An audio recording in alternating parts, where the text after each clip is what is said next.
visit us. We suggest that this is where you start your visit. You can come on in and we can orient you and help you plan your day of discovery here at Old Cahawba. Now come on in. You may or may not know that Cahawba is an archaeological park, vast archaeological site, but it was, well, it's currently also Alabama's most famous ghost town, so a lot of people come for that reason. But it used to be Alabama's first state capital. We also had a huge, famous prison for Union soldiers here. And then after the Civil War, it was a freedmen's village that a lot of famous people came out of that. In Selma, they called Cahawba the Mecca of the Radical Republican Party, and that was not a compliment because we had white flight from here, and so this was pretty much a completely African-American community after the Civil War. But some very famous people came out of that community. Someone helped rewrite the Constitution after the Civil War. A woman who's currently considered by sociologists and historians the pinnacle of women's power in the AME Church, was born right here at Old Cahawba. So if you come in, we have some displays here that tell sort of the story of Cahawba. And we usually invite people into the visitor parlor and the ever important restrooms because it's a little drive to get here. So come on in. We like to get people to sign or register, and for a mere $2 admittance, you get an Explorer guide. And this has got a map, and it has all the points where you can find something fascinating to see. Now, this is a ghost town. Most of the structures were moved. You can see, you can actually get a tour of Cahawba in Selma today, because after the town died, people literally took apart their horses and transported them to Selma. So the Selma Historic District is made out of pieces of Cahawba. But you have to want to explore and have an adventure, but this is the best place to start. Get your Explorer guide. We can show you pictures of what used to be here, many fine mansions. This was the county seat of Dallas County until 1866, and Dallas County in 1860 was the fourth wealthiest community per capita in the whole United States. Of course, so that was a bunch of really wealthy people and all their enslaved laborers, and it was all built on cotton and slavery. And we have a really nice little gift shop. So it is nice. It is. And because we're a ghost town, there's hundreds of ghost stories that have been told from generation to generation here. So of course we have a lot of books, not only about the history, about the folklore of this place. And we're just, right now, we're in the middle of our big annual event, Haunted History. Last Saturday we had one, and we're going to have one this next Saturday. We sell it every year, but we've extended and added an extra tour, so we currently have 14 tickets left, but they'll be going fast. And what we do at Haunted History is we transport you to the haunted locations. All our ghosts haunt a particular place, so we take you to that place, we tell you that ghost story, and we see what happens. And then the next stop is at a slave quarters that's usually not open, and we have a paranormal team. You get to do a mini ghost hunt, and then we come back and we have a bonfire and a storyteller around the bonfire, and you get to trade stories and look at the pictures of the orbs you caught or whatever on your camera.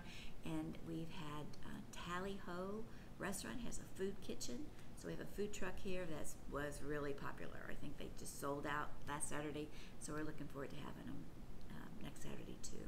So classy food truck fare, like shrimp and grits and a fried tomato burger and just yummy, yum, yum. Oh, that sounds good. Oh, it was delicious. So what other kind of tours do you do? Oh, every first Saturday of the month we have a tour you can just walk in and take part of, but you should go on our Facebook page or ask for calendar events, because one day it'll be a wagon tour, the next day we have a creature tour where you can bring your dog and they can participate on the outing with you. That's lots of fun. We have a guided bicycle tour. Oh, and I should tell you, we have free bicycles that go with our Explorer guide. So that's really one of the best ways to see this place. If you're here from Thursday through Monday, you just come in afternoon and we'll fit you up with a bike, or if you want to come any other time, call ahead a day or so and we'll be here waiting with you. But it's fun to put your Explorer guide in your basket, maybe bring a little picnic lunch, and then just explore on the bike. So you can get your exercise and a little bit of fun and history at the same time. Yeah. So that was those bikes are bought with a grant from the health department and a donation from Regions Bank. So it's because we all eat so well here in Dallas County, so we need a little exercise. So it's a fun way to get your exercise. So we hope everybody will come and try out our bikes now that it's getting a little cooler, and have just a good time exploring at Old Cahawba. Well, what else would you like to show us? Well, I think, would you like to learn about the building that we're in right now? Yeah, that'd be great. It's one of those buildings that's moved away and came back. So let's go in the hallway and look at some pictures of that building.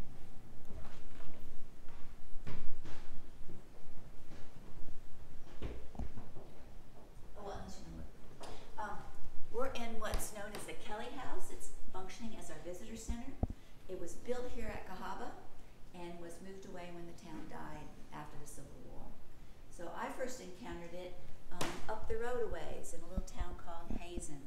There were two sort of what you think of as little maiden aunt ladies living in it, and they told me that their father and their uncle were both born in the same house, but one was born when it stood in a little town called Fulton, and the other was born after it had been moved to Hazen. And of course it had started at Cahawba, so it already had been moved 3 times. When they passed away, they sold the land and picked up the house and moved it all the way across the county to Valley Grande, and it set it up on blocks. And they actually sold it on eBay.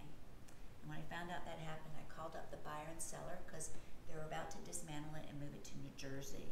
We wanted to keep it here in Alabama, so I used a little guilt trip on them.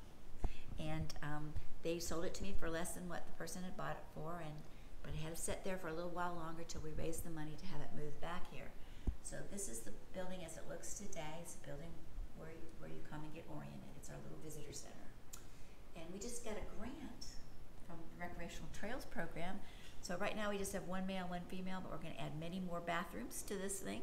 So if you come with your school group or your seniors group, we don't have to stand in line to use the bathroom. So that will be great. And we put in geothermal heating and cooling, and we're trying to show people that you can have an energy efficient historic home. So we have the original windows, but we've encased them to make it more energy efficient. And we like the idea of having geothermal because in 1850s we had the largest mansion in the state, the Perrine Mansion, and it's said that it was cooled by artesian well water that was piped into the walls.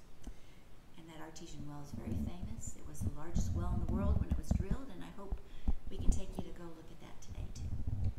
Is that mansion still standing? No, it's not. It was dismantled just like everything else and moved somewhere else. But you can see the outline of it, the footprint in the grass, and you can go dip your toes in that well water and see that it is a constant temperature all year round. So there were mansions like this all over? All over, because these were very wealthy people. We do have one building people think is a mansion, but was actually a 2-story brick slave quarters behind a larger mansion that's no longer here. And they just took them apart and moved them. Right, and if you go to Selma, part of the Catholic Church and the Episcopal Church are made out of bricks from Cahawba.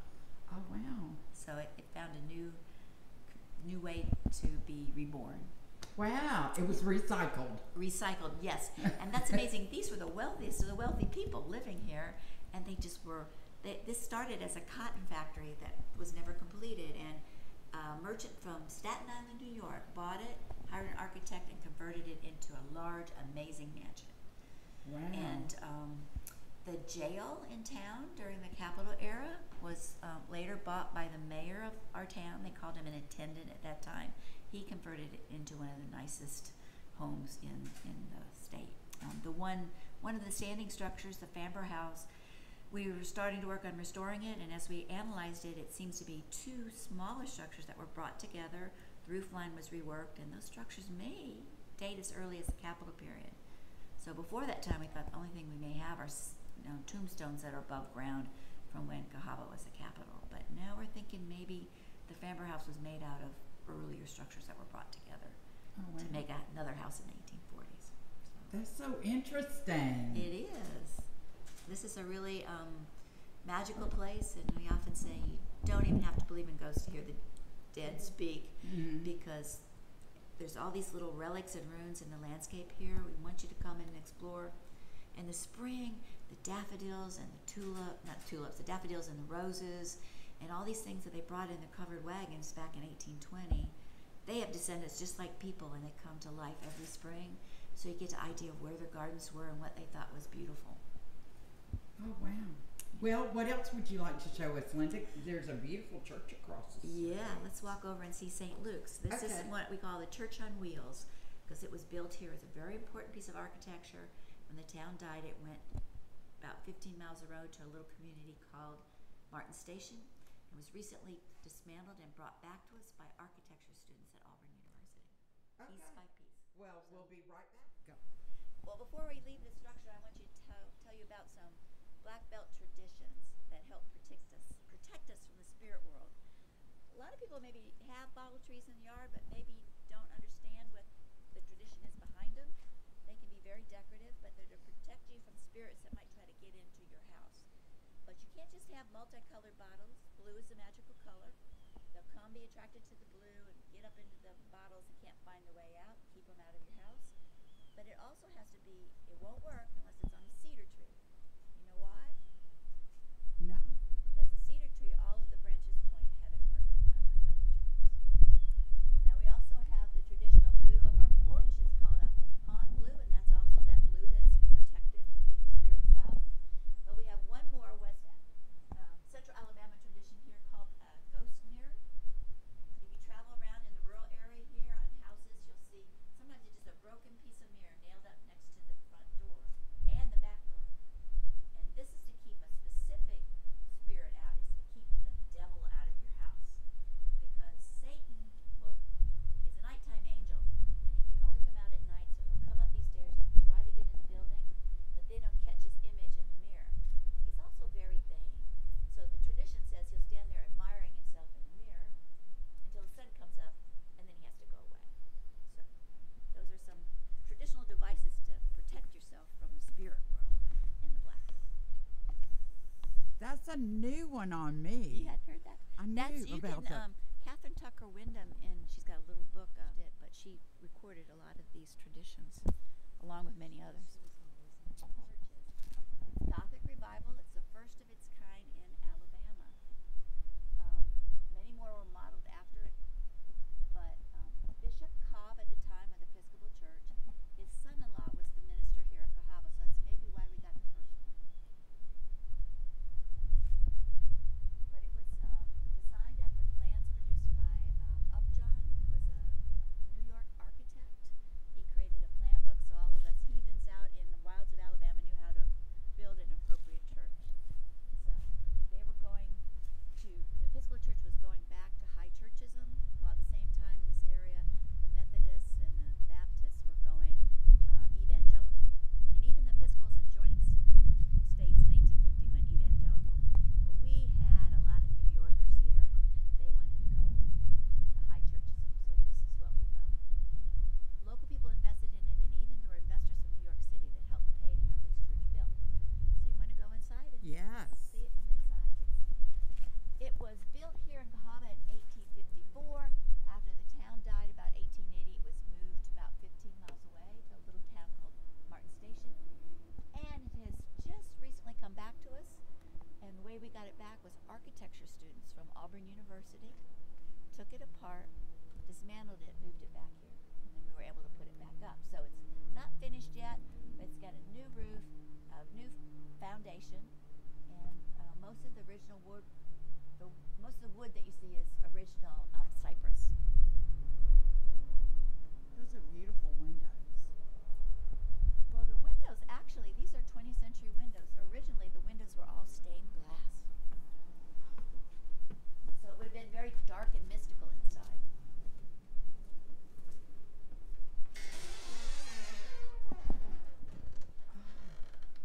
Look at the soaring ceiling and the arches.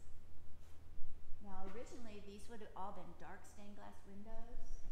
And those three up there would have had all the iconography that you see in an Episcopal church usually, the font and the chalice and the pelican feeding her young.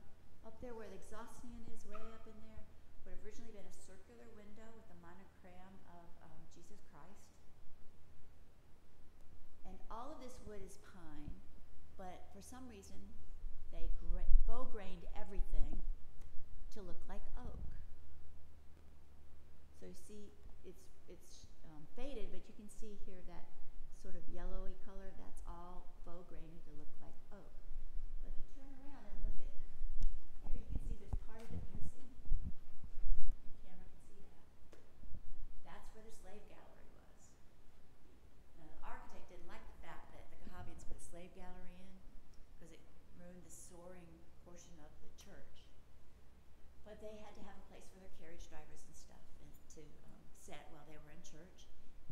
the white congregation came in through these double doors.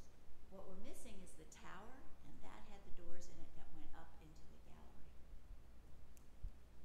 So you can see we even have some of the original pews. They would have originally been gray yellow, but over time they were painted. And you can see they have this trefoil, Father, Son, Holy Ghost is what it represents, just like what's cut out of the arches above where the altar was. So do you have weddings here? Yes. Apparently rustic romantic is the style for weddings these days. So yes, we do. We have a lot of weddings and barbecues and all kinds of things. We can rent this out for weddings. It has no air conditioning, so spring and fall is the best time. We have over here some pictures of other churches in Cahawba. The picture at the top was drawn by a little girl in 1870 of this church, so you can see what the tower may have looked like. This was Gothic Revival. Everybody else was building Greek Revival, and it really represents the different ways in which they worshipped. In the Greek Revival churches, this is the Methodist, and that was the Baptist church. They had big windows, lots of light coming in, and the pulpit was in the center because it was all about the Word. This new style for the Episcopal church, the pulpit wasn't in the center, the altar was in the center. So it represents an entirely different way in which the different congregations worshipped. So we've had a stained glass expert come look at our stained glass because we found some of it. In 1854, when they finished this church, they described all the stained glass, and then when the architect students took this thing apart, we asked them to be above-ground archaeologists, because the staff here are mainly historians and archaeologists. And so we had them record everything they found in the walls, and doggone it, they found a lot of the stained glass that matches the description. So in the walls? Inside the walls. And some of it was stuck in plaster, so something horrible must have happened when the stained glass windows were broken, and they had to replaster the walls. But we had a stained glass expert from Philadelphia come down. He said, this is some of the earliest stained glass in America, which seems weird that late, 1850, but it wasn't fashionable until the 1850s to have stained glass. But it was, we asked them to record where they found all this stuff and what they found with each other, because archaeology is not really about the stuff, but the context in which you find them. Mm-hmm. And next to this plaster with stained glass and broken stained glass in it, we found a lot of things that a workman would have had, including a Baby Ruth wrapper.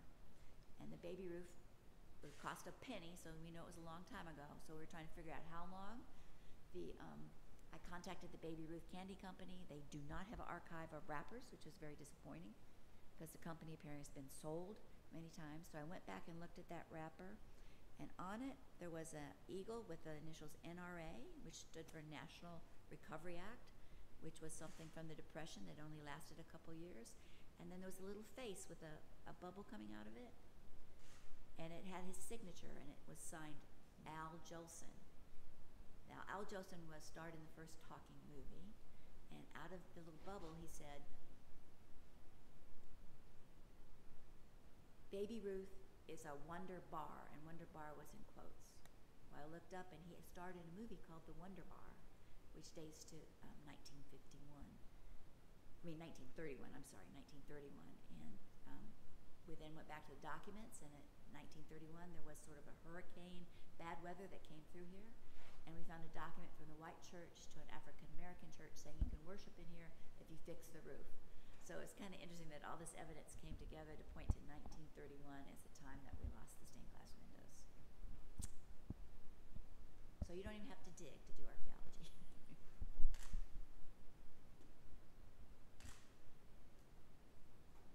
Well, it is beautiful. Well, I'm glad you like it. We're quite proud of it. Have you ever been to Valley Church? Okay, this is Sahabas New Cemetery. It's not that new because most of the graves date to 1850, but it's newer than the other cemeteries that you find here in the old ghost town.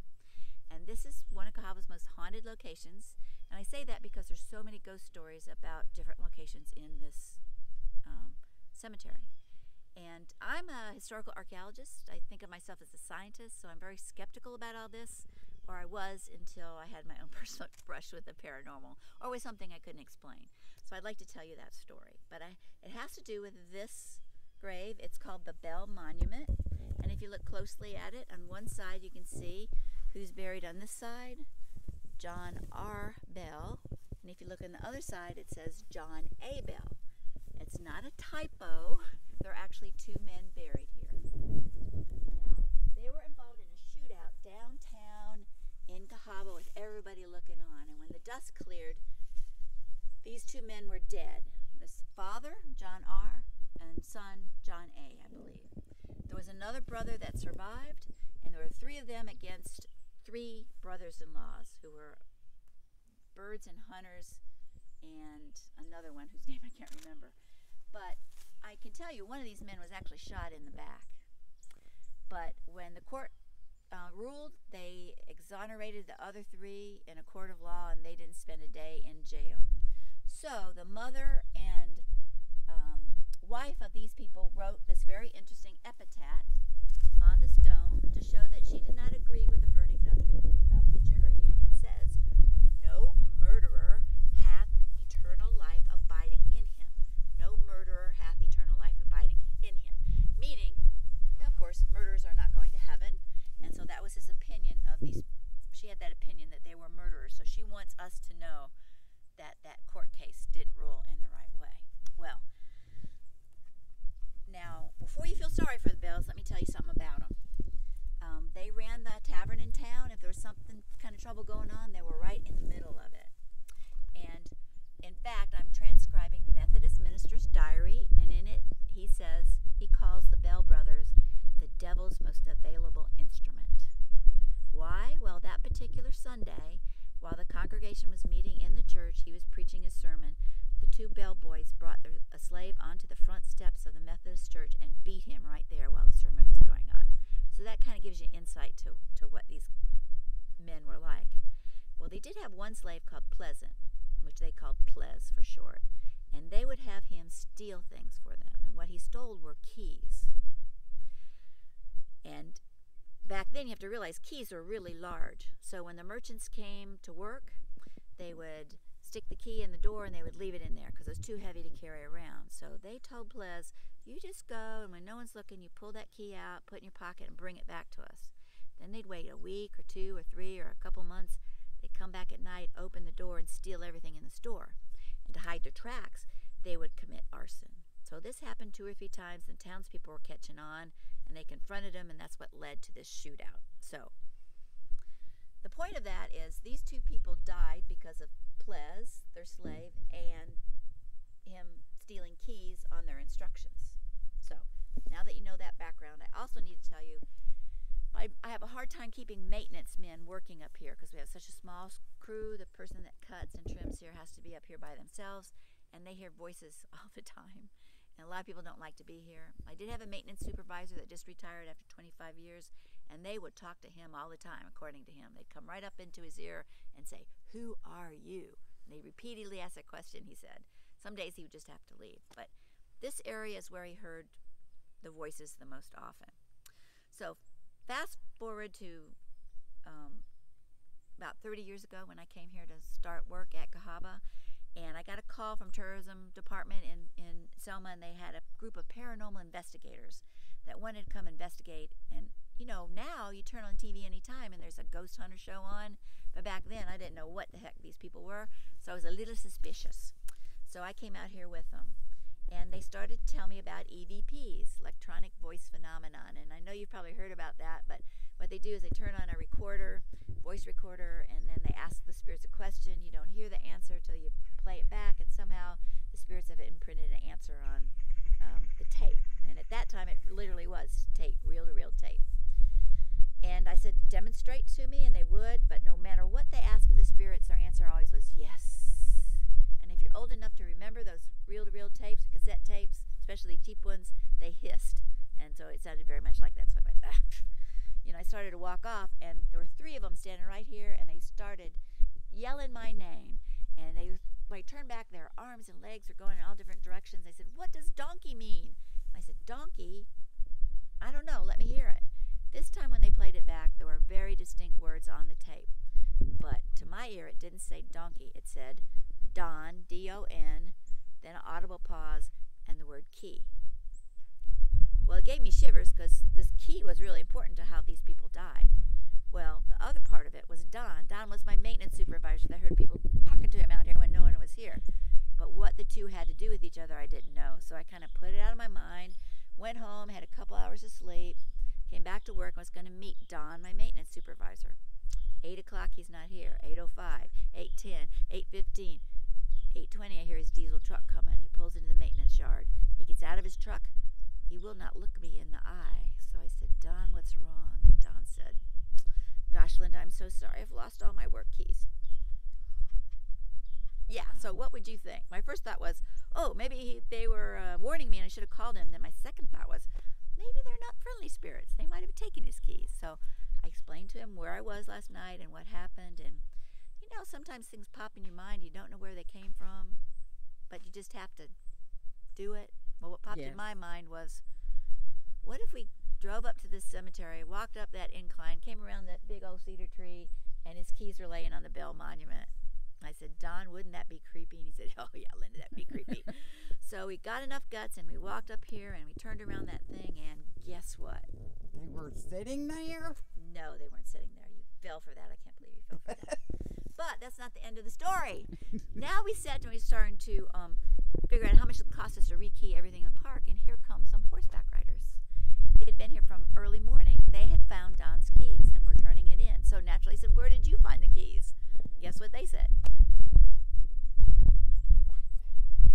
No, you fell for that twice. But it's even better than that, because where they did find them, you have to kind of understand how Cahawba's laid out. We're at the southern end of this town, and about a mile in the other direction at the northern end of the town is the slave cemetery. This is before the Civil War, very segregated. All the white folks buried here, all the slaves buried at the other end. They found Don's keys where Ples was buried. Naturally, they say, Don, were you in the slave cemetery yesterday? She said, no, I hadn't been up there for 3 or 4 days. And of course, he had locked the park up the night before. So how the heck did those keys get up there with Ples in the... Oh, wow. That's a pretty good story. So, now, like I said, I'm a skeptic. I didn't see any spirits. You know, I heard those words on the tape, and they're very distinct. I can't explain it. So that's my own personal brush with paranormal. Since then, a lot more stuff has happened that I can't explain. But this is truly an interesting place. And you don't even have to be here at night. We do have our special haunted history nights, but people hear things even during the day, especially here at this location at Old Cahawba. So that's my ghost story. Well, that's a pretty good ghost story. Well, here we are at the famous Prying Well. When it was drilled in 1852, it was said to be the largest artesian well in the world. President Fillmore visited Cahawba just to see it because it was such a technological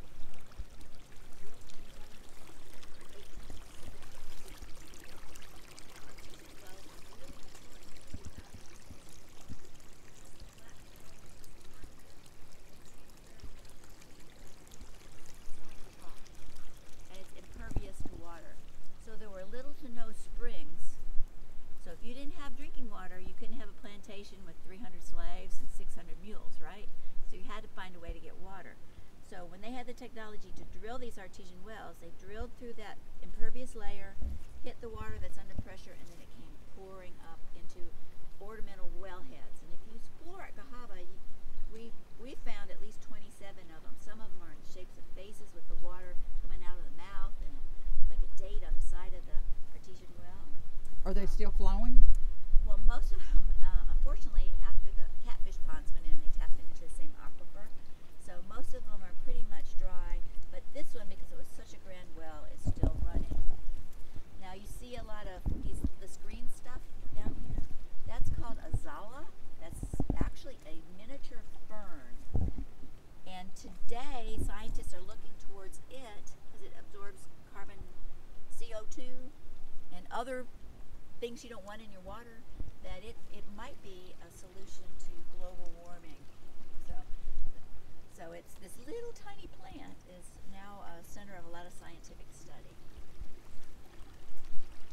This is really beautiful. Now they say when it was originally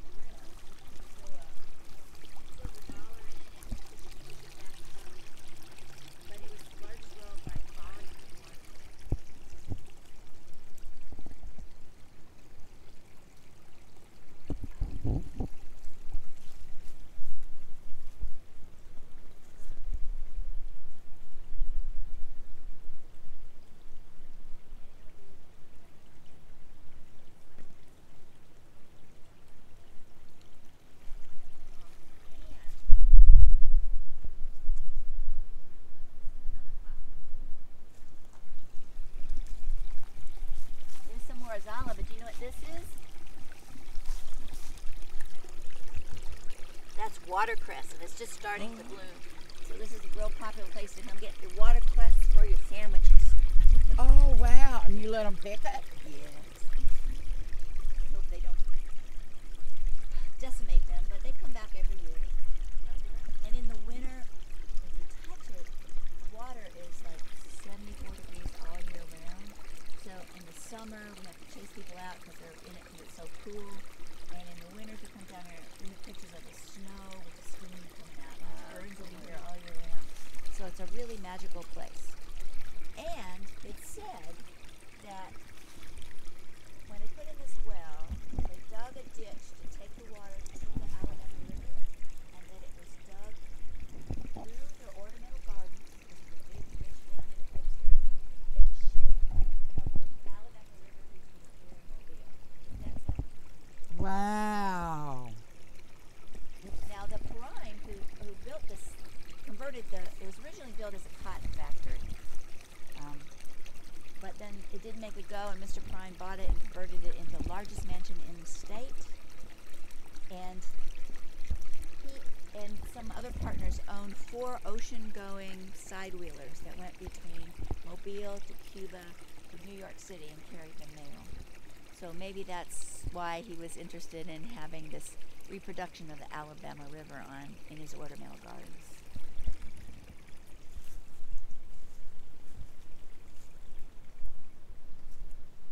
And if you, behind here is the old distillery. So if you walk back there, you can see the old ruins of the wall.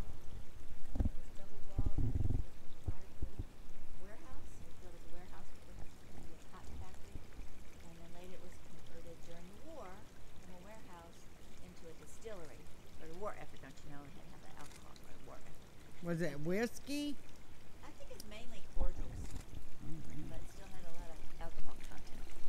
And there's another artesian well in town where the man who owned the well lived, and it said that that's where they hid all the cordials.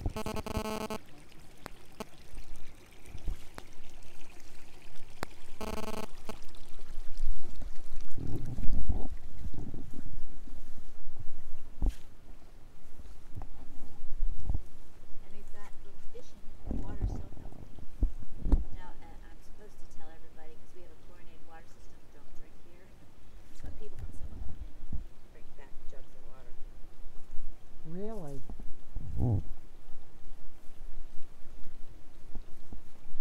Wow. It is so warm. Is it warm today? I mean, It's supposed to be 78 degrees, but when we measure it up, it's probably 78 down in, but by the time it gets up here, whenever we measure it, seems like 74, but it is, yeah, warm. Because it's cool. You're here in summer, you go, oh, it's so oh cool. yeah. If it was 100 degrees, it'd be, oh, this was great. So it's kind of neat that we have a little turtle that lives down there that peeks up every once in a while. When I came to take this job 30-some years ago, I came right here and I was looking down there, and like the tadpole from hell came out of there. I swear his head was this big. I'm like, oh my gosh, what is that? But we get a lot of people on Facebook that post pictures of the turtle. So he's hiding somewhere today. Well, so what are we going to see next, Linda? Let's go to the Crocheron columns. This was Mr. Perrine's mansion. He had some other cousins that also came from Staten Island, New York, the Crocherons, and the Crocherons actually built Alabama's first state house, which is just there archaeologically, but a portion of their mansion is still there, so we'll go look at it, and it's right at the confluence of the Cahawba and the Alabama River, so it's a very special place, so let's go there next. Okay. Alabama's first state house was built by a family called the Crocherons. They were from Staten Island, New York. So during the state house period, this town was a wilderness, a frontier capital. So everybody was living in 1- and 2-room cabins, log cabins. At the beginning, they didn't even have frame buildings.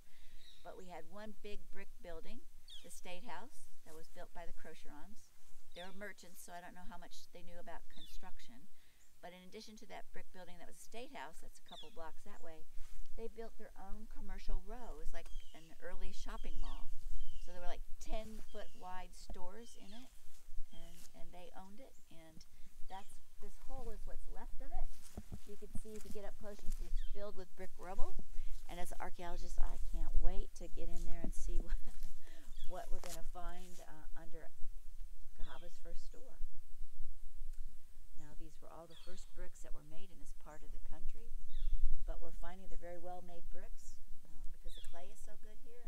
We have a brickyard in Selma still to this day, Henry Brick. So now we'll walk around and we'll see the columns, because after the Crocherons built this structure, their nephew, the next generation, came down and put a mansion on that side of it, which was really the front because it's facing the river, which was the main street in those days with all the steamboats going up and down.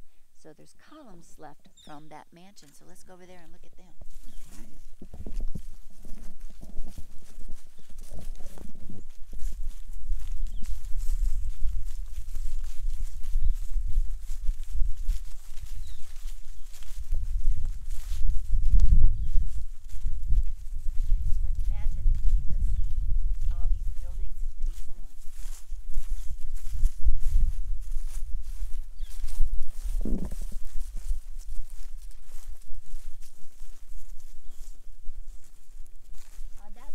Basement hall was 2nd Street North.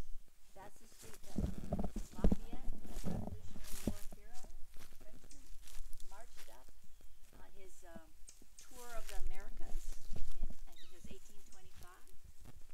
They had a marching band that played the Lafayette March. They had constructed a triumphal arch at the top, so there's lots of speeches. Everywhere they went, they would have 13 toasts for the original 13 colonies. And after each toast, they would fire a cannon or some other side of a gun. So by the end of the day, you had a bunch of drunk people firing cannon. So you can imagine there was a few accidents on that day.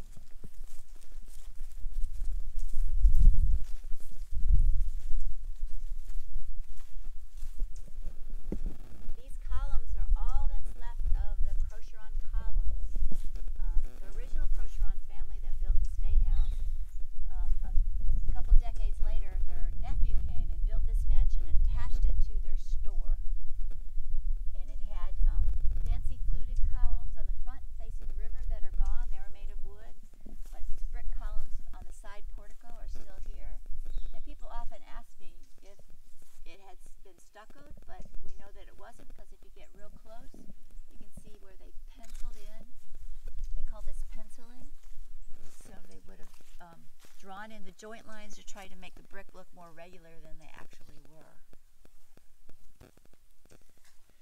One of the columns fell in a storm, and we did some archaeology around it. It was kind of interesting.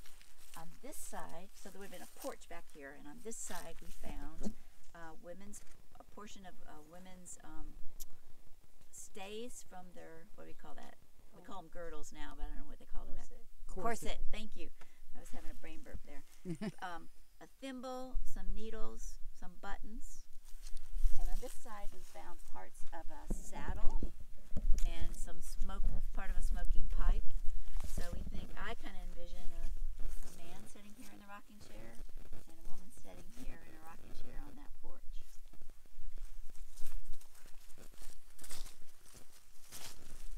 This building is kind of interesting because the Crocherons, who are from Staten Island, built this.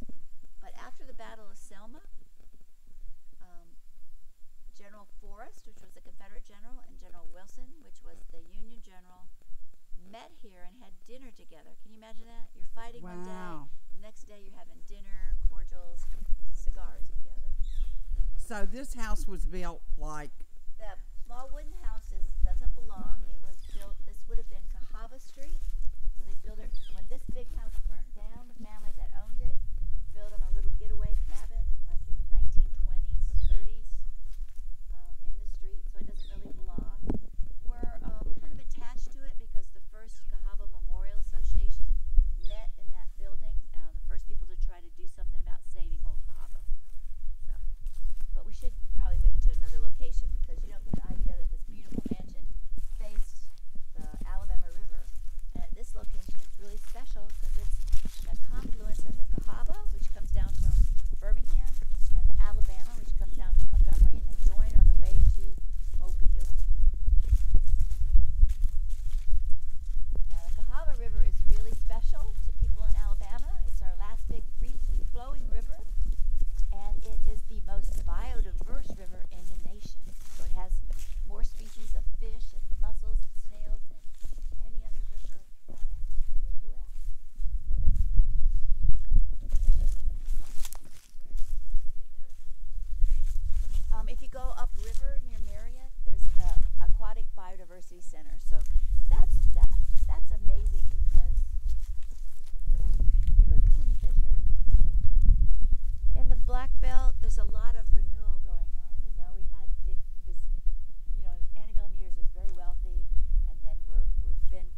Conservation's Forever Wild is restoring the Black Belt Prairie. We have one of the largest stands of the Black Belt Prairie, and you just missed the blooming of the Old Cahawba rosinweed, which is a beautiful, beautiful yellow flower.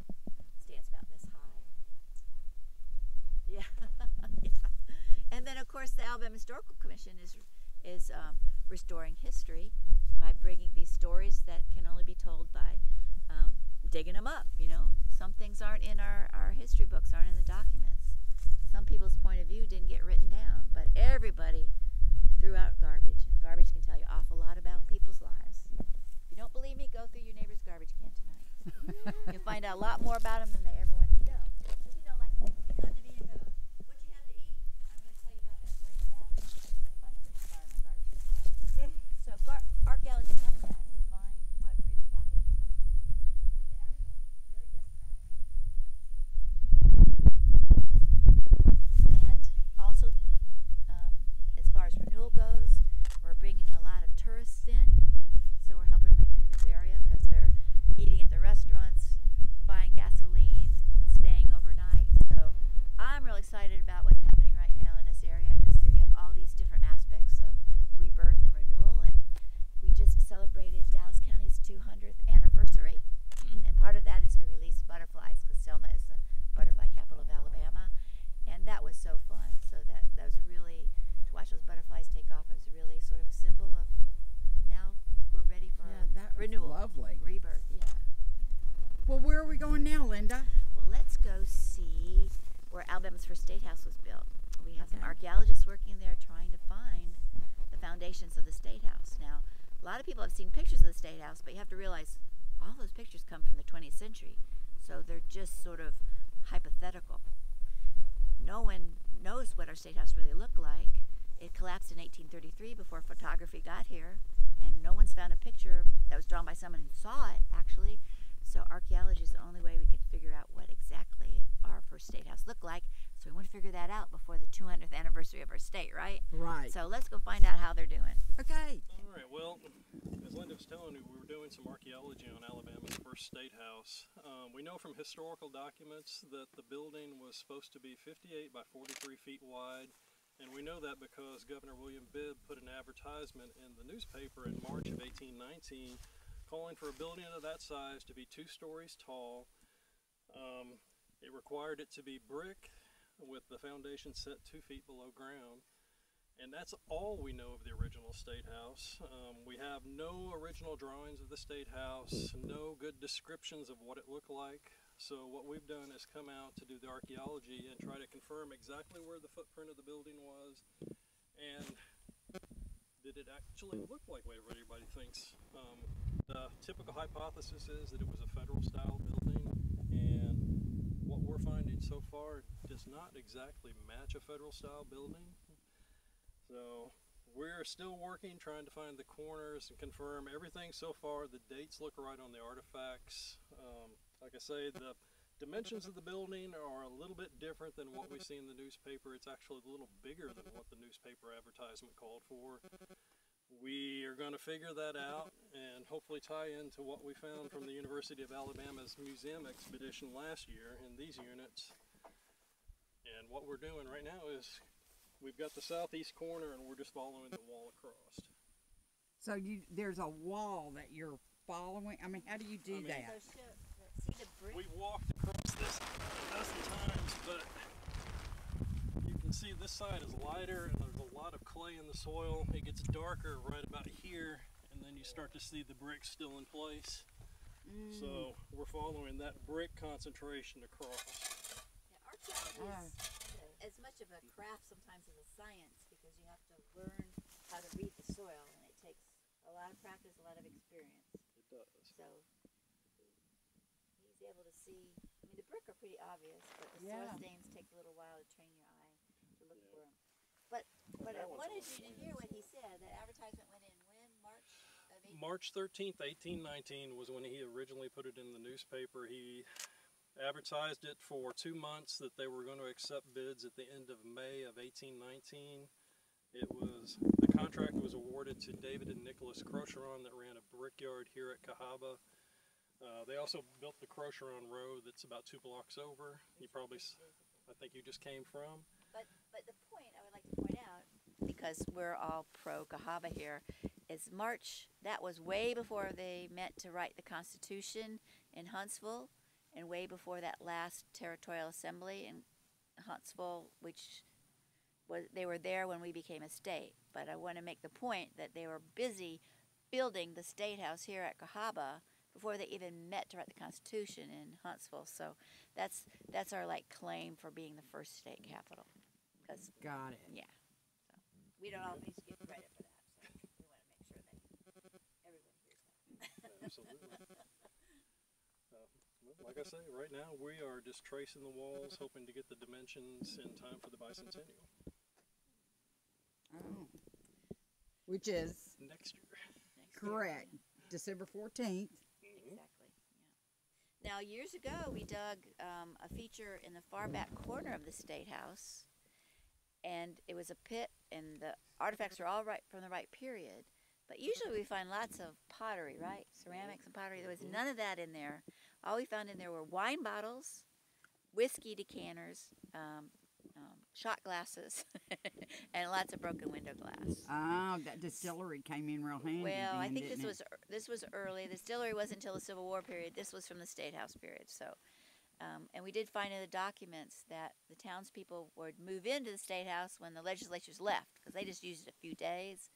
And these townspeople were all living in log cabins in those early years, so they want to have a big party. They can have it in their cabin, so they moved into the State House. And there's actually documents where the legislature said, "You're breaking too much furniture, you're getting drunk breaking furniture, and there will be," and I quote, "no more parties of pleasure in the State House." So they said they could use it for church and for court, and that was it. No more parties.